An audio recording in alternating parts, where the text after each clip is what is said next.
जबरदस्त जोर आजमाइश देखने को मिल रही है। जीएचएमसी के इलेक्शंस नेशनल अटेंशन गेन कर रहे हैं सर साहब, आप इस तरह की तैयारी से इस बार जीएचएमसी के इलेक्शंस में उतरे और बिहार के परिणाम क्या यहाँ पर आपकी टैली को बढ़ाने में मदद करेंगे आप? देखिए, एमआईएम पार्टी तेलंगाना में वो वाहिद पॉलिटिकल पार्टी है जो साल के 12 महीने काम करती है। हमारा काम करने का तरीका टीआरएस से, बीजेपी से, कांग्रेस से और दीगर पार्टियों से बड़ा मुख्तलिफ है। ये तमाम पार्टी सिर्फ इलेक्शन के ज़माने में एक्टिव होती हैं। हम लोग साल के 12 महीने काम करते हैदराबाद की जनता के दरमियान में हम रहे हैं और हमको यकीन है कि हमने जो काम किया, हमारे जो कॉरपोरेटर्स ने काम किया, अब हमारे जो कैंडिडेट्स जो हैं उससे हमको अच्छा नतीजा मिलेगा और इससे कामयाबी हासिल होगी। रहा सवाल बिहार के इलेक्शन का, तो यकीनन जितना भी बिहार की जनता का शुक्रिया अदा किया जाए, ख़ास तौर से सीमांचल की आवाम का, मेरे पास अल्फाज नहीं है। मैंने उस वक्त भी कहा, आज भी कह रहा हूँ। अब हमको बिहार में कामयाबी मिल चुकी है तो यकीनन हम वहाँ पर जो आवाम का जो हमको एतमाद और भरोसा हासिल हुआ उसको पूरा करने की हम वहाँ पर कोशिश कर रहे हैं। सर हर चुनाव में आप टीआरएस का साथ देते हैं, लेकिन ये बल्दिया के चुनाव में आप कहते हैं कि टीआरएस से हमारा नहीं है, फिर उधर वर्किंग प्रेसिडेंट कहते हैं, तो ये रिश्ता क्या कहलाता है? नहीं, हमारा टीआरएस से जहां हमारा मुकाबला है वह मुकाबला है। अभी तो यकीनन हमारा कोई टीआरएस से अलायंस नहीं है।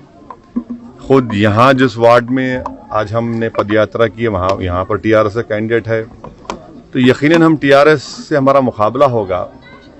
अब हैरत की बात यह है कि टीआरएस के पावर मंत्री हम पर इल्ज़ाम लगाते कि हम क्या कहा जगदीश रेड्डी ने कि हम वो बीजेपी वालों को कहा आप मोदी ने ओवैसी से मुलाकात की।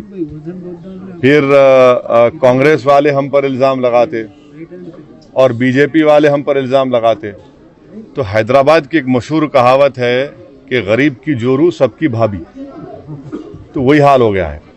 तो चलता है, कोई बात नहीं, मुकाबला होगा, मुकाबला करेंगे हम और हमको पूरा उम्मीद है कि इंशाअल्लाह ताला इस मुकाबले में अल्लाह और आवाम हमको कामयाब करेगी। चीफ मिनिस्टर केसीआर ने एंटी बीजेपी फ्रंट बनाने का अनाउंसमेंट किया था कुछ दिन पहले, तो क्या आप उस एंटी बीजेपी फ्रंट के साथ जाएंगे, केसीआर के साथ जाएंगे? क्योंकि उन्होंने कई और तमाम पार्टियों को भी बुलाया। अब नहीं मालूम, बी टीम को लेंगे, नहीं मालूम। पूरी ताकत के साथ यहाँ पर इस बार आप इनको बोलिए, क्या बोलिए? बीजेपी के नेशनल लीडर्स भी आ रहे हैं सर, पहली बार जीएचएमसी में ऑलरेडी उनके नेशनल, आज जावड़ेकर साहब भी आ रहे हैं सर। और उसमें सर ये कहा जा रहा है कि ये लड़ाई जो है वो देश प्रेमियों और देशद्रोहियों के खिलाफ है। उनका ये पोल एजेंडा है, वो इसी बात पर चुनाव लड़ने वाले हैं। खुद स्टेट प्रेसिडेंट ये कहते हैं कि ये लड़ाई देश प्रेमी और देशद्रोही के बीच की। ऐसा है ना कि किसी बीजेपी के लीडर को अगर आप रात में उठा देंगे और बोलेंगे पहला नाम बोलो, बोलेगा ओवैसी, दूसरा नाम बोलो बोलेगे गद्दार, तीसरा नाम बोलो टेररिज्म, चौथा नाम बोलो पाकिस्तान, तो वो क्या कर सकते हैं? लोगों को आदत से मजबूर हैं। बीजेपी को ये बताना चाहिए कि 2019 के बाद से उन्होंने तेलंगाना को और ख़ास तौर से हैदराबाद की आवाम को उन्होंने क्या फाइनेंशियल हेल्प की। इतना बड़ा सैलाब आया हैदराबाद में, बहुत से मुकामात पानी में डूब चुके थे, आपने टीवी पर दिखाया। भाई, आपने हैदराबाद को, जीएचएमसी को मोदी सरकार ने क्या फाइनेंशियल हेल्प की? अगर आप हेल्प कर देते तो यकीनन बोल सकते आपने कुछ हेल्प नहीं की। तो जाहिर है हेल्प नहीं करने की बुनियाद पर, कोई मदद नहीं देने की बुनियाद पर अब इसको एक कम्युनल रंग देने की कोशिश कर रहे हैं। यहाँ पर कुछ होने वाला नहीं है। आवाम जानती है, जनता जानती है। यकीनन कोई भी आके इलेक्शन लड़ सकता है, कैंपेन कर सकता है, तो इससे हमको कोई मतलब नहीं। सर कल आपने ट्वीट किया था यूएपीए पे, और आप जो सवाल उठा रहे हैं क्या सर? एमएचए भी उसी का सब क्वेश्चन है। एमएचए मतलब रेडिकलाइजेशन पे जो क्या है, आप फिर उसको क्या कहना है? सुनिए, यूएपीए के लिए मैं 2008 या 9 में जब चिदम्बरम साहब होम मिनिस्टर थे, जब उसका अमेंडमेंट लाया गया, मैंने पार्लियामेंट में उसका अपोज किया था। 2019 में प्रेसिडेंट होम मिनिस्टर जनाब अमित शाह उसका अमेंडमेंट लाए, मैंने उस वक्त भी अपोज किया। तो यूएपीए एक ड्रैकोनियन कानून है और इसकी जिम्मेदारी कांग्रेस और बीजेपी पर आयद होती है। दुनिया में कोई भी ऐसा देश नहीं है जहां पर कोई कानून में 120 दिन का डिटेंशन होता है। चाहे यूएस का पेट्रियट एक्ट ले लीजिए या यूके ले लीजिए या रशिया ले लीजिए, 120 दिन का। और वो जो अमेंडमेंट्स कांग्रेस ने किए और बीजेपी ने किए, मेरी राय में वो अनकॉन्स्टिट्यूशनल हैं, वो राइट टू इक्वालिटी के प्रिंसिपल्स के खिलाफ हैं। इसीलिए हमने कहा कि मैं शुरू से यूएपीए का खिलाफ रहा हूं और उसकी मुखालिफत की वजह यह है कि ये कानून को हमेशा, चाहे कांग्रेस हो या बीजेपी हो, माइनॉरिटीज, दलित्स, ट्राइबल्स और जो किसी सरकार के खिलाफ होता है उनके खिलाफ इस्तेमाल होता है। चौथी बात यह है कि मेरे पास एम्पिरिकल एविडेंस है कि जिस किसी पर यूएपीए लगाया गया उसमें 70% से ज्यादा लोग एक्सोनरेट हो जाते, मगर 5-5 साल, 6-6 साल उनको जेल में सड़ना पड़ता है। ये इसकी हकीकत है। रहा सवाल रेडिकलाइजेशन का, तो हम ये पूछना चाह रहे हैं कि बीजेपी पार्टी में खुद ऐसे 2 सांसद बैठे हैं जिन्होंने गोडसे को बड़ा देशभक्त कहा। अब ये रेडिकलाइजेशन है या नहीं है, बीजेपी बता दे। बीजेपी में एक मंत्री हैं जो अब मंत्री थे, अब एमपी हैं, जिन्होंने इखलाक के मारने वालों पर जो एक्यूज थे उनकी जनाजे पर फूल माला चलाई। ये रेडिकलाइजेशन है, नहीं बताइए। तीसरा, बीजेपी में आज भी एक सांसद हैं झारखंड के जो अलीमुद्दीन को मारने वालों को, जो कोर्ट ने उनको कन्विक्ट किया था, वो जब बेल पर निकल के रहा हाई कोर्ट से, तो उनका फूल माला से इस्तकबाल किया। ये रेडिकलाइजेशन नहीं, बताइए। बीजेपी हमको ये भी बता दे कि दिल्ली में जो फसादात हुए, एक मस्जिद के ऊपर चढ़कर, मस्जिद के गुंबद के ऊपर जब ये झंडा लगाया गया था, वो रेडिकलाइजेशन है या नहीं है। कोरोना को कह दिया गया कि तबलीगियों ने फैलाया, कोरोना को भी आपने इस्लाम से जोड़ दिया, तो ये क्या है, रेडिकलाइजेशन ही नहीं है। तो हर चीज में रेडिकलाइजेशन कहां पर हो रहा है, किस पर हो रहा है। तो गवर्नमेंट को बताना चाहिए कि डी रेडिकलाइजेशन अगर करने वाले हैं तो क्या वो सिर्फ एक मजहब के ऊपर करेंगे या सब पे करेंगे। सर, उनकी दिक्कत ये है कि आपने हिंदुत्व की जो परिकल्पना दी, हिंदुत्व, सुनिए, हम ये पूछना चाह रहे हैं कि हिंदुत्व का डेफिनेशन बीजेपी बता दे। क्या वो सावरकर के डेफिनेशन को मानती है, नहीं मानती है? क्या वो गोलवालकर का जो डेफिनेशन है उसको मानते हैं, नहीं मानते हैं? हम इस पर आपको, कई बार हमारा स्टेटमेंट हो चुका है। डी रेडिकलाइजेशन अगर करेंगे तो किसका करेंगे? जो जाकर कहते हैं कि आप अपनी दुकान में पटाखे मत बेचिए, जो महल्लों में अगर कोई तरकारी बेचने वाले आता है तो कहते हैं तू यहां पर मत आ, फ्रूट बेचने वाला तो बोलते तुम नहीं बेच सकते। किसका रेडिकलेशन होना चाहिए, ये हम पूछना चाह रहे हैं। डी रेडिकलेशन होना चाहिए। Hindutva is built on lies, and Muslims are not allowed to participate. Well, that is the true definition as laid down by Savarkar in his book and Golwalkar in his book and by various other संघ ideologues.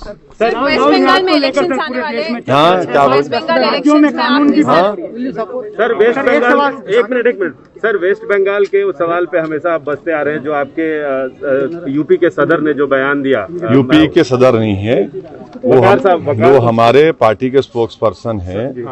उनका जो बयान आया, मैं आपको फिर से party के तरफ से ऑफिशियली ये कह रहा हूं कि हम बंगाल के यूनिट के लोगों से मीटिंग होने वाली है, क्योंकि म्युनिसिपल इलेक्शन आ गया, थोड़ा देरी हो गई। उनसे बात करके ही, उनसे पूरा फीडबैक लेके, उनका ओपिनियन लेकर ही हम एक कंसिडर्ड डिसीजन पर अराइव करेंगे और आपको बताएंगे। तो ममता बनर्जी के साथ जा सकते हैं? पहले तो मुझे अपनी यूनिट से बात करना इलेक्शन लड़ने के ताल्लुक से। और इलेक्शन लड़ने की जब बात होगी तो हम इलेक्शन लड़ेंगे, और यकीनन इसमें कोई दो राय नहीं होना चाहिए कि जब हम डिसीजन लेंगे तो इलेक्शन लड़ेंगे, उसके बाद बताएंगे आपको। Sir, home minister Amit Shah Tamil Nadu में है और उन्होंने प्रचार तमिलनाडु के लिए कैंपेनिंग भी शुरू कर दी है, तो आप किस तरह से देखते हैं उनका सब क्वेश्चन है BJP is expanding there party. सुनिए, अब ये जीएचएमसी का इलेक्शन है, अब आप लोग ज्यादा बैटिंग साथ राज्यों में कानून बनाने की बात हो रही है, लगातार विरोध हो रहा है लव जिहाद को लेकर, आपका क्या ओपिनियन है? क्या वाकई में? एक मिनट देखिए, ये कॉन्स्टिट्यूशन में आर्टिकल 14 और 21 का ग्रॉस वायलेशन होगा। इनको संविधान पढ़ना चाहिए। आप इतना ज्यादा हेट्रेड में आगे बढ़ जाते हैं, जरा संविधान पढ़ लीजिए, आर्टिकल 21 क्या है पढ़ लीजिए। स्पेशल मैरिज का खत्म कर देंगे आप, उसको खत्म कर दीजिए। फिर आप ये बातें करना, इस तरह से सिर्फ हेट्रेड पैदा करना, ये नहीं चलेगा। कोरोना की मारामारी की वजह से भारत में करोड़ों लोगों की नौकरियां जा चुकी हैं, उनको नौकरियां दीजिए। आप नौकरियां नहीं दे सकते, जीडीपी 0 हो चुका है, आप उसके ताल्लुक से कुछ नहीं करते, तो देश के नौजवान जो बेरोजगारी का शिकार हो चुके हैं, जो गरीबी उनका मुकद्दर बन चुका है, उनकी तवज्जो हटाने के लिए ये सब ड्रामेबाजी बीजेपी कर रही है। अब अंतिम सवाल है, नहीं अंतिम सवाल एक सुर पूछेंगे, एक सुर हाँ सब इम्पोर्टेंट है, बोलिए। I think between 52 and 55. I exactly don't have here, but between 52 and 50, but most probably 52. Sir love जिहाद का बड़ा चल रहा है और कई स्टेट उसको कानून में तब्दील करने की बात कर रहे हैं, और इसके साथ ही यूपी में काऊ कैबिनेट बनाने, एमपी में काऊ कैबिनेट बनाने की बात कही जा रही है। देखिए, आप जो बनाते बना लीजिए। बीजेपी से हमारा एक ही सवाल है कि आपने जो अनकॉन्स्टिट्यूशनल लॉकडाउन किया, अनटाइमली किया, जिससे भारत के करोड़ों गरीबों की नौकरियां जा चुकी हैं, नौकरियां कब देंगे? नौकरियां बताइए, आप किसको नौकरियां देने वाले हैं? अब तक कितने नौकरियां आपने दी हैं? जो बेरोजगार हो चुके हैं 8-9 करोड़ लोग, आप बताइए इनका रोजगार क्या होगा? आप ही की मीडिया फ्रेटर्निटी में लोगों का ले ऑफ हो रहा है, उनको क्या करने वाले हैं? देंगे क्या? उनको भी कैबिनेट में जगह देंगे, उस कैबिनेट में बिठाएंगे लाके उन लोगों को? ये देश के सामने अहम सवाल है जिसका इनके पास कोई जवाब नहीं है। सर, हमारे फोर्सेस ने लव जिहाद को लेके जो कानून बनाने की हम तो ये कह रहे हैं, खाली लव को फैलाइए, लव फैलाइए, बस लव फैलाइए, हेटर खत्म करिए। कितना हेटरेट करेंगे? अरे ये एक अजीब बात है कि लव भी होगा और जिहाद भी होगा, ये कैसा होगा भैया? हाँ, मोहब्बत की जिहाद अगर करना है तो मोहब्बत फैलाने का जिहाद हम कर सकते हैं। मोहब्बत फैलाइए, लव फैलाइए, कितना गर्मी पैदा करेंगे, कितना जहर फैलाएंगे? बस करिए ना, दिलों को जोड़ने का काम करिए मोदी जी। आपके दोस्त गिरिराज सिंह नहीं, हमारे आपके दोस्त हैं वो। सर, यूपी के लॉ कमीशन चेयरमैन भी ये कहते हैं कि मुसलमानों को टारगेट करने के लिए ना, किसी कम्युनिटी को टारगेट करने के लिए ना, लव जिहाद लेके आ रहे हैं, मतलब ड्राफ्ट अभी तैयार किया। मेरे भाई, उनको कॉन्स्टिट्यूशन पढ़ना चाहिए, आर्टिकल 21, उनको सुप्रीम कोर्ट का जजमेंट पढ़ना चाहिए कि choice is now fundamental right in the constitution. Special marriage act खत्म करेंगे क्या? बताइए, बोल दीजिए ना। सुप्रीम कोर्ट का जजमेंट है कि choice is a fundamental right, article 21 is a fundamental right, special marriage act is there. What is this? The country requires jobs, the youth require jobs. Migrant laborers are suffering throughout India. Economy is down. More people have become poor. You have more children who are child labor now. What is this Mr. Modi doing? What is his government doing? This is the question which each and every Indian is asking. But to divert the attention from their basic needs, the government is indulging in this sort of language, simple as that.